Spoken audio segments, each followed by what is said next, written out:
بصفة نهائية، بصفة لا تدع مجالا إلى الشك والخلاف، أن ما يسمى بالأمة العربية أو ما يسمى ببعث عربي جديد أو بنهضة عربية جديدة معناه انتهت. الحلول السلمية طيب، ما نجم نضبط الحل السلمي، لكن ما فيش حل سلمي وحل حل تحرك. في حل شريف وحل غير شريف، في حل عادل وحل غير عادل.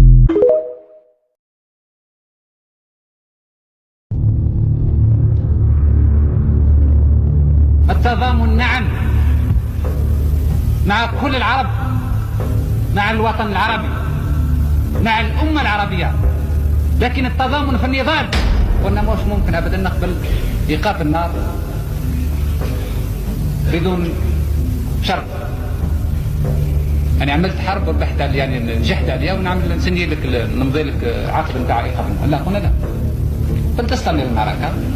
والشعوب العربية كلها نقول بدون استثناء مستعدة للمعركة، والمعركة كانت توسع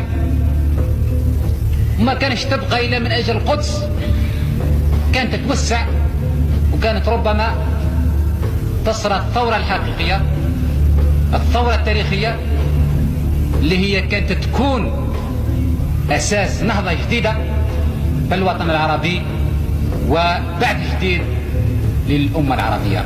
أما الهزيمة أيها الإخوة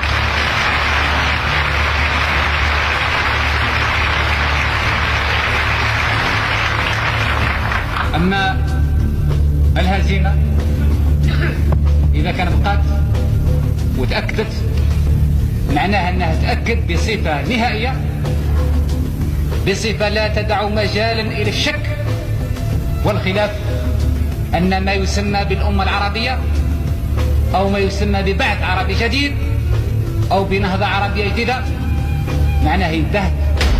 الحلول السلمية طيب، ما نجم نضبط الحل السلمي، لكن ما فيش حل سلمي وحل حل التحرك. في حل شريف وحل غير شريف، في حل عادل